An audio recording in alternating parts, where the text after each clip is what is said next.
Bonsoir à tous et merci de rester fidèles aux 20h de Canal 2 International. Voici pour vous le sommaire.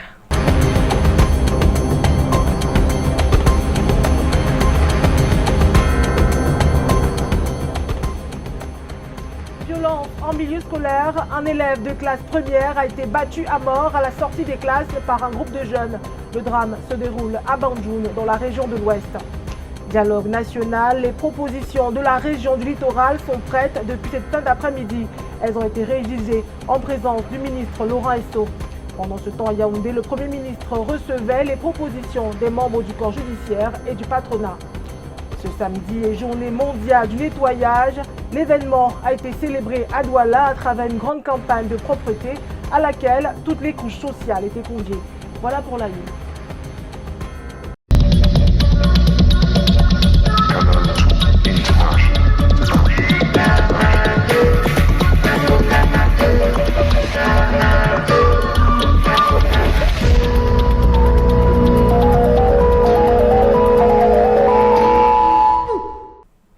Assassinat d'un élève dans la ville de Bandjoun. Francky Delors Tagebou, la victime, était inscrit au collège Calassan. Il a été agressé à la sortie des cours sous le regard impuissant d'un autre élève de l'établissement.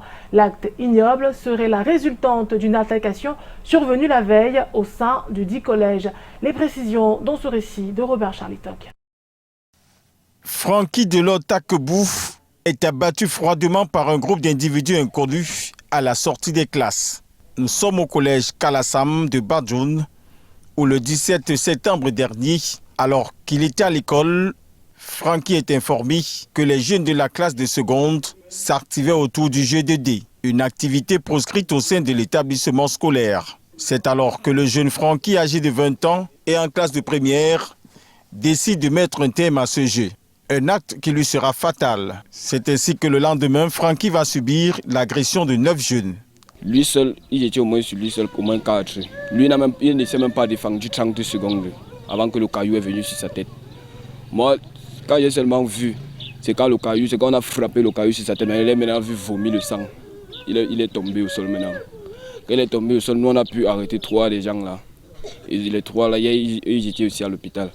Quand la police est partie avec eux, avant qu'on appelle maintenant pour dire que Tagebou est mort. Voilà ce qui s'est passé. Donc moi-même, je ne connais pas la raison pour laquelle on a bagarré. Moi-même, je ne connais pas. Au sein de l'établissement, difficile de rencontrer les autorités en charge. L'interdiction formelle des prises d'images est brandie. Face à ce crime prémédité, plusieurs présumés complices ont été mis aux arrêts et gardés à vue au commissariat de la ville de Bandjoun. Un maître qui remet sur la sellette la violence en milieu scolaire. Également dans le registre des faits de société, mystère autour de la disparition d'une quinquagénaire au quartier Biémassi à Yaoundé.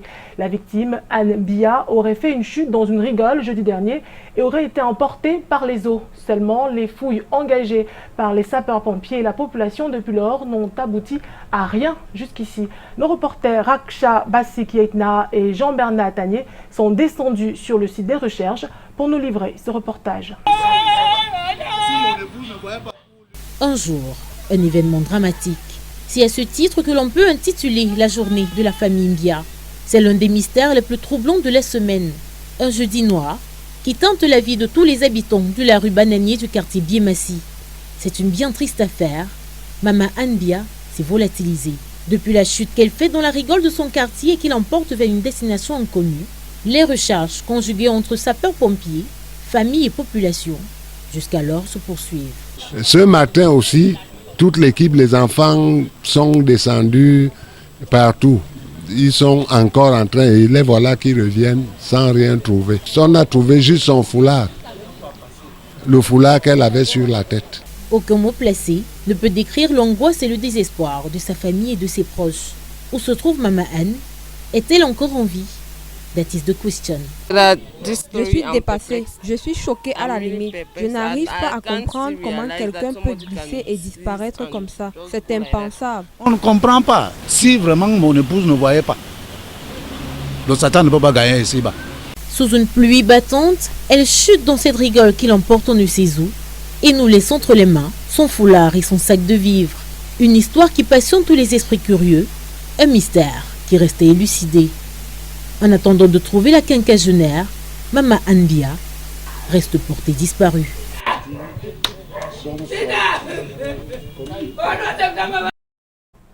On reste à Yaoundé. Les avocats au barreau du Cameroun et les autres membres du corps judiciaire ont rencontré le Premier ministre ce samedi. C'était dans le cadre des consultations en prélude au dialogue national. Leurs préoccupations sur l'application du common law ont été portées. Le patronat, pour sa part, a exprimé le vœu de voir les activités économiques reprendre en zone anglophone à l'issue du dialogue. Bran Kamga et Luc Vando font le point. Au commencement de la crise anglophone, il y avait surtout les revendications des avocats. Les voici chez le Premier ministre pour porter leurs propositions avec une question juridique de forme. Savoir la particularité, la spécificité de la culture juridique anglophone, la culture juridique common law, par opposition à la culture juridique de civil law. Et la question revient en surface. Nous avons relevé un certain nombre de préoccupations. Lesquelles seront débattues lors du dialogue national. L'impact économique de la crise anglophone est perceptible sur la vie nationale et le patronat face à Joseph Diongouté ce samedi s'inscrit dans la phase post-crise. Il est important après que l'on ait défini les conditions de la paix qui vont permettre à ce qu'on puisse reprendre les activités économiques, que l'on puisse reconstruire de manière importante ces zones qui ont été lourdement touchées. Le groupement interpatronal du Cameroun, le MECAM, la Chambre de commerce, la Chambre d'agriculture, le corps judiciaire et l'Ordre des médecins du Cameroun ont tous dit leur détermination à contribuer au retour de la paix et à l'apaisement pour que le pays retrouve enfin ses valeurs si chères et si profondes. Suite des consultations lundi prochain avec l'accueil des propositions en provenance des 10 régions. Le corps judiciaire et le patronat avaient donc la part belle ce samedi à Yaoundé. Je vous propose à présent le kaléidoscope des propositions des autres acteurs de la chaîne qui ont également été reçus par Joseph Diongouté. Nous espérons tout simplement que la paix va revenir et que les hommes d'affaires qui ont eu à investir beaucoup dans les zones qui ont été touchées et même ceux qui sont dans les zones qui n'ont pas été touchés en souffrent. Donc nous souhaitons qu'il y ait la paix, que nos frères reviennent avec nous, que nous nous mettons à développer notre pays, car c'est très important.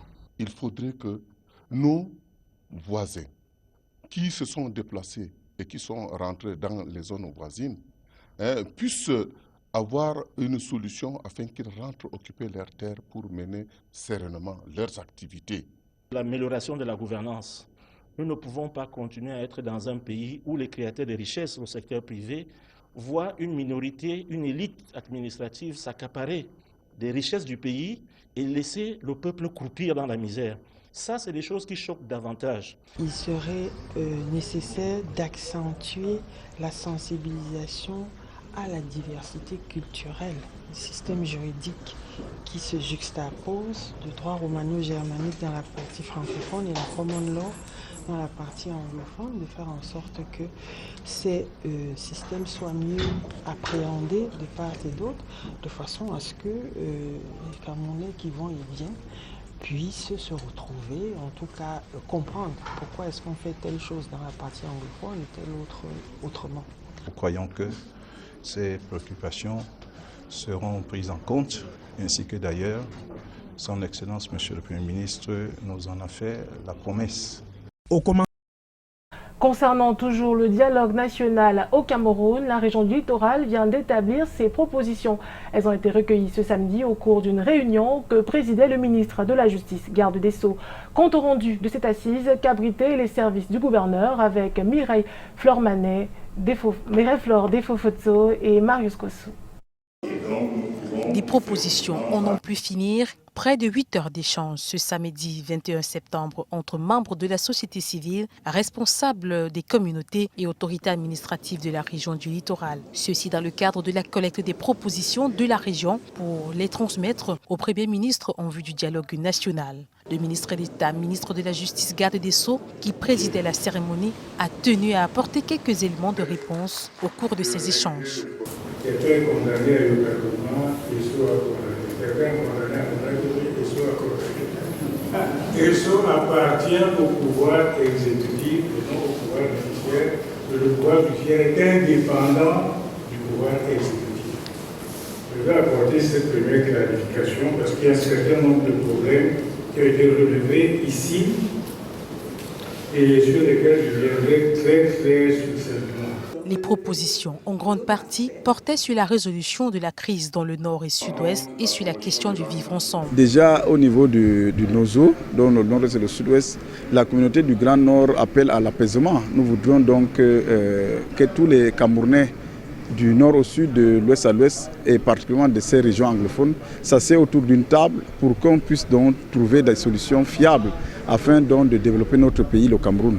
Aller dans le sens d'un véritable approfondissement de la décentralisation, qui doit cesser d'être un processus administratif pour devenir une dynamique vivante que le peuple s'est approprié, pour en faire un moyen de libérer les forces productives à la base. Le gouverneur de la région, qui servait de modérateur pour la circonstance, entouré des 4 préfets des départements que compte la région, a tenu à rassurer les uns et les autres que leurs propositions ont bel et bien été notées et qu'elles seront transmises à qui de droit. Le dialogue national est un impératif. Tel est le point de vue du coordonnateur du mouvement progressiste. Jean-Jacques Ekindi a donné un point de presse pour informer ses concitoyens de la nécessité de ces assises convoquées par le chef de l'État. Il a insisté sur le fait que le dialogue national est un pas vers la paix tant souhaité. Yvonne Katinken, Luther Djimo. Le dialogue est impératif si on veut vivre en paix au Cameroun. C'est en substance le discours tenu vendredi après-midi par Jean-Jacques Ekindi. Le coordonnateur du MP a tenu à sensibiliser les citoyens sur la nécessité de participer au dialogue sans préalable. Qui veut la paix n'a pas de préalable. Un homme de paix, il va à la paix. Et c'est dans la discussion de paix qu'il expose ce qui pose problème. Mais un homme de paix qui dit qu'il est homme de paix et qui pose des préalables, ça veut dire qu'il ne veut pas la paix. Et quand on a des choses à demander, on va à la table. Ensuite, on dit, bon, moi, avant d'aller plus loin, je souhaite que vous me donniez votre position sur ça. Et il reçoit une position. Et si on avance, c'est bien. Si on avance, on dit, ah, les pourparlers de paix sont interrompus parce qu'il y a un problème qu'il n'arrive pas à résoudre. Chacun rentre chez lui, réorganise, reconsulte, etc. Et puis quand on est prêt, à nouveau, on repart au dialogue. Jean-Jacques Ekindi pense que le dialogue est le pas nécessaire pour la sortie de crise. Pour moi, il faut y aller sans préalable. Les préalables, vous les exposerez au moment où vous aurez vos adversaires en face. Et ensuite, il y a quelque chose qui est absolument extraordinaire. Vous avez vu la nature du dialogue, qui est un dialogue national inclusif. Autrement dit, il contient des dizaines et des dizaines de catégories ou de communautés qui représentent des milliers, voire des millions de personnes. Si chacune de ces personnes posait un préalable, ça signifierait qu'avant de commencer le dialogue, il faudrait répondre à des millions de préalables. Mais qui peut faire avancer un processus de paix en répondant à des millions de préalables? Non, il faut laisser tous les préalables de côté. Devant les chefs traditionnels, les membres de la société civile et les hommes politiques, le chasseur du lion a tout de même émis des réserves quant au déroulement de ce dialogue qui n'a pas encore été dévoilé par le Premier ministre, chef du gouvernement. Le Premier ministre n'a pas du tout indiqué comment il entend conduire ce dialogue. Il a demandé l'opinion de ceux qu'il a invités, il a demandé leur vision, il a demandé qu'on lui fasse des propositions, mais il n'a pas dit du tout comment il entend le faire. Est-ce que ce seront des commissions? Est-ce que ce seront des rapports? Est-ce que ce seront des descentes sur le terrain? Est-ce que le processus va se terminer au bout de 5 jours? Est-ce que ce processus aura effectivement des poursuites, des répliques qui iront plus loin? Bon, on ne sait pas. Dans tous les cas, le coordonnateur du MP est prêt pour le dialogue inclusif. Les fils et filles de la Bénoué comptent participer eux aussi à ce grand dialogue national. Bien que les régions du nord-ouest et du sud-ouest soient prioritaires, ils entendent passer par ce dialogue pour exposer des problèmes propres à leur département. Yvonne Katinken, une fois de plus. Les élites et les forces vives du département de la Bénoué se concertent pour le dialogue national. Ils se sont retrouvés dans les services du gouverneur pour faire leurs propositions. Le nord-ouest et le sud-ouest, c'est nos frères. Donc nous allons nous débattre d'abord pour leur santé, pour l'éducation de leurs enfants, en attendant qu'eux aussi ils aient la paix. La paix, c'est la finalité et toutes les contributions sont attendues. Les jeunes de la Bénoué ont donc perçu la nécessité de ces assises Ils veulent pouvoir porter leurs préoccupations. Nous, jeunes de la Benue, nous appelons nos jeunes de différentes régions à déposer les armes et de participer à ce grand dialogue national. Il faut qu'on se regarde yeux dans les yeux, face à face, afin qu'on trouve des solutions durables. Les élus locaux, les chefs traditionnels ont donc répondu présents à cet appel qui leur a permis de faire des propositions pour des solutions durables et pour que la paix soit de retour dans les régions du nord-ouest et du sud-ouest. Nous avons débattu selon les 8 points définis dans le discours du président de la République. Donc de la diversité jusqu'au retour, jusqu'à la reconstruction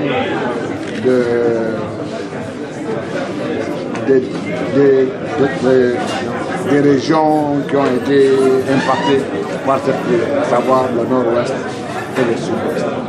Dialogue et paix, deux mots pour lesquels on s'est assis dans le département de la Benue pour faire des suggestions de sortie de crise.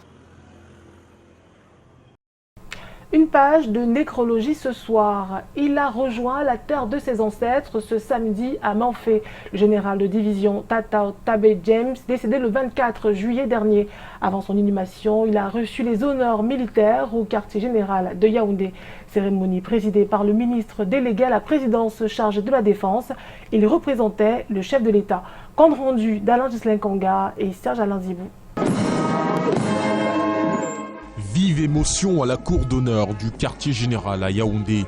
Le général de division Tato Tabé James, mort le 24 juillet dernier, reçoit ici les honneurs d'une armée qu'il a servi pendant 60 années. Pour le général de division Nkwa Atenga, c'était un soldat en majuscule d'or. Il a su donner et laisser à la postérité l'exemple impérissable d'alliés à souhait et à la fois le portrait du chef dans l'armée d'hier jumelé à celui du chef dans l'armée d'aujourd'hui. L'ancien chef d'état-major des forces terrestres est reconnu par l'armée comme celui qui s'y taillait un parcours qui épouse l'histoire de l'armée camerounaise. À titre posthume, il lui a été décerné la Croix de la valeur militaire du Cameroun à l'ordre de la nation du ministre délégué à la présidence chargé de la défense, représentant personnel du président de la République. On behalf of the President of the Republic, and by virtue of the powers conferred on us, we award you the medal of the Cross of Ministerial Valor of Cameroon to the order of the nation, posthumously. Une reconnaissance que sa famille a vécue avec beaucoup d'émotion et qui a reçu le réconfort du représentant du chef de l'État. Le général de division a entamé son dernier voyage ce samedi à Manfé, dans le sud-ouest.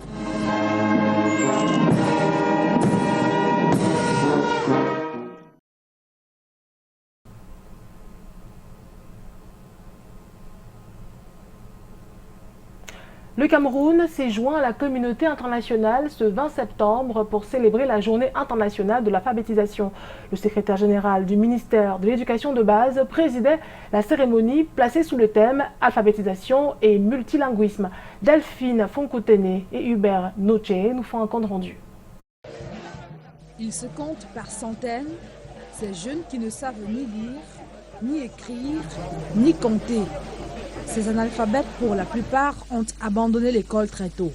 Pour aider ces jeunes en vue de leur épanouissement et de leur contribution au développement du Cameroun, les acteurs de la société civile spécialisés dans l'alphabétisation œuvrent aux côtés du gouvernement en vue notamment de les rendre autonomes à travers des petits métiers tels la couture, l'agriculture, l'élevage du petit bétail. Un exercice truffé d'embûches. Un problème majeur qui est celui du bénévolat des alphabétiseurs. Solliciter le bénévolat pour accomplir une tâche aussi noble que permettre à des illettrés de savoir lire et écrire, c'est un peu de l'ingratitude. À l'occasion ce 20 septembre de la célébration de la 53e édition de la Journée internationale d'alphabétisation, Le secrétaire général du ministère de l'Éducation de base souligne l'importance de la langue maternelle dans l'apprentissage de la lecture, l'écriture et la mathématique. Au Cameroun, aujourd'hui, nous avons des CAF. Et quand vous arrivez là-bas, vous voyez des mamans qui sont en train d'apprendre en Ewondo, en Douala, en Bassa et en français. Tout ça, toutes ces langues aident d'abord pour vivre ensemble et aussi pour que ceux qui ne peuvent pas maîtriser très bien le français, ils peuvent apprendre et faire certaines choses. Instituée par l'Organisation des Nations Unies pour l'éducation, la science et la culture, cette édition 2019 se déroule sous le thème « Alphabétisation et multilinguisme ». La Caisse nationale de prévoyance sociale forme les entreprises à la télégestion des pensions retraites. La campagne d'information relative a débuté hier. Il est question pour les employeurs de payer les prestations sociales en un clic à travers les plateformes de paiement électronique Orange Money, MTN Mobile Money et Express Union Mobile Money. Les précisions de Janice Kamga et Hubert Nouché. En quelques touches, désormais, la solution mobile au paiement rapide des prestations familiales et des pensions retraite. La Caisse nationale de prévoyance sociale se digitalise. C'est la révolution. Ils peuvent s'immatriculer par eux-mêmes, payer les cotisations sociales directement par ces mêmes voies. Ils peuvent s'informer des services, des suivis de leur dossier. Ils peuvent calculer eux-mêmes la pension à laquelle ils auraient droit. Ils peuvent pratiquement tout obtenir, y compris pour les employeurs par exemple, l'attestation pour soumission et la quittance de paiement. Opéré jadis en Twitter personné, les opérations aujourd'hui nécessitent juste une connexion Internet. L'assuré social ou l'employeur qui relève de la CNPS peut en 15 minutes prendre le contrôle des services de sécurité sociale à travers smartphone, tablettes et ordinateurs. La télégestion devrait permettre la réduction des délais de traitement et l'autonomisation des affiliés.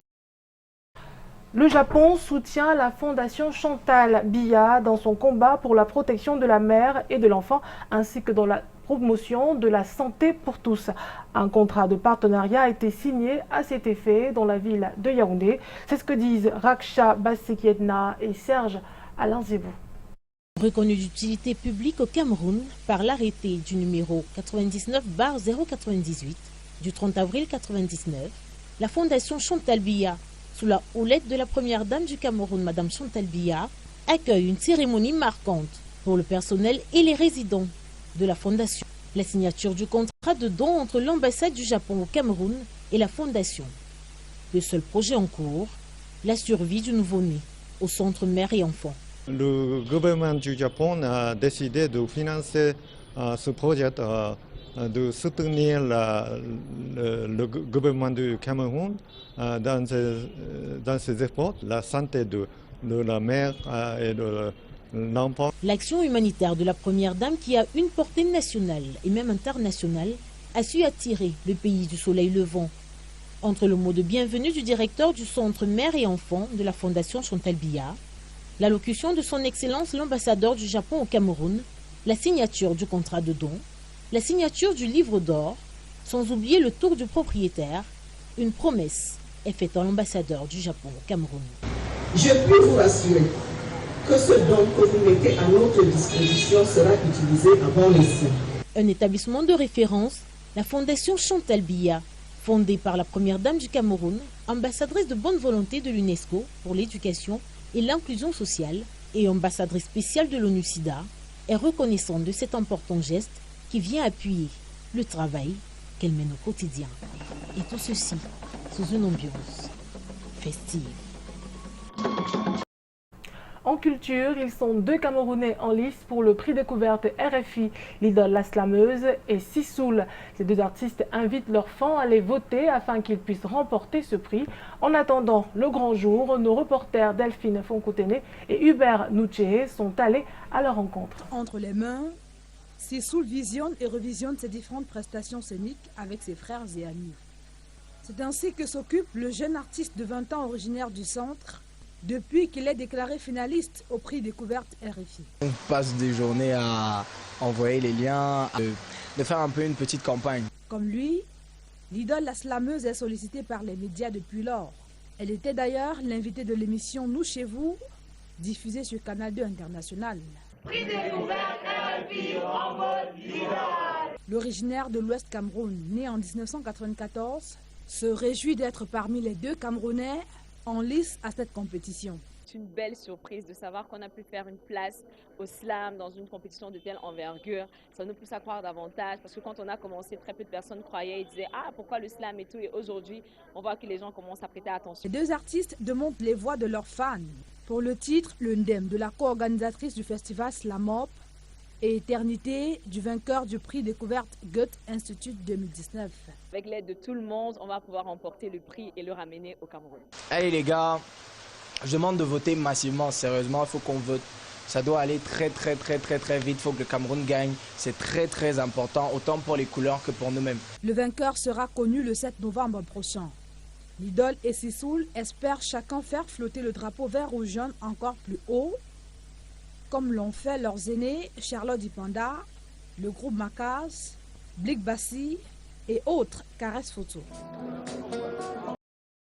Autre actualité culturelle, le Msem Tojom est annoncé. La grande messe culturelle du peuple Bandjoun aura lieu au mois de novembre prochain. C'est en prélude à ce grand événement qu'une marche a été organisée dans les rues de Bandjoun. Le récit d'Yvonne Katinken.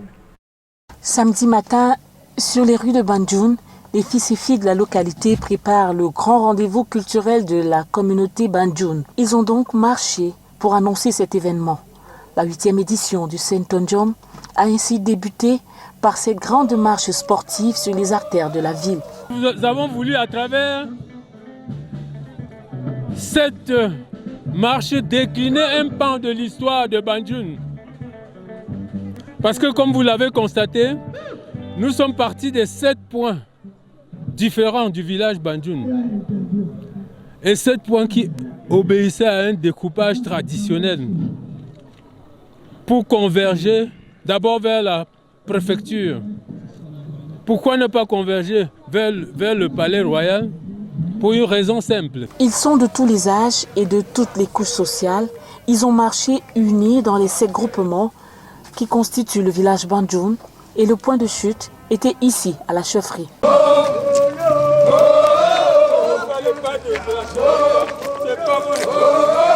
Dans l'intervalle,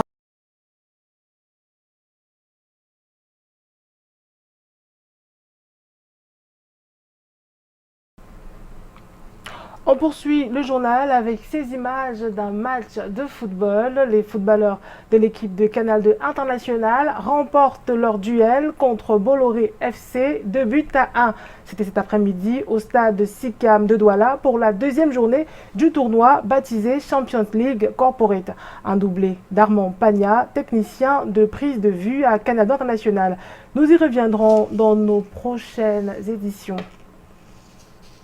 Je vous propose à présent le reste de l'actualité dans le monde avec nos confrères de BBC. Le ministre iranien des Affaires étrangères a poursuivi sa rhétorique guerrière contre les États-Unis et l'Arabie Saoudite dans le sillage de l'attaque qui a détruit la semaine dernière des installations pétrolières saoudiennes. Dans un message sur Twitter, Javad Zarif a accusé les 2 pays de viscéralement vouloir la confrontation avec l'Iran. C'était son démenti aux propos du secrétaire d'État américain qui dit vouloir une issue pacifique à la crise. Et puis les premières photos de l'attaque contre ces installations pétrolières ont été diffusées par les autorités saoudiennes. Des photos qui montrent l'une des cibles touchées par les missiles et les drones. Un rappel, l'incident avait réduit de moitié la capacité de production du pays. Et le Premier ministre canadien Justin Trudeau a été rattrapé par un scandale alors qu'il s'apprête à lancer sa campagne de réélection en 2001. Il avait été pris en photo se badigeonnant le visage en noir. Ce blackface a provoqué une cascade de réactions et a forcé Trudeau à présenter ses excuses publiquement. « Mon éducation privilégiée m'avait aveuglé », a déclaré le Premier ministre canadien. Et c'est la fin du 20h. Merci à vous de l'avoir suivi. J'aurai le même plaisir de vous retrouver demain à la même heure. Bonne soirée sur Canal 2 International.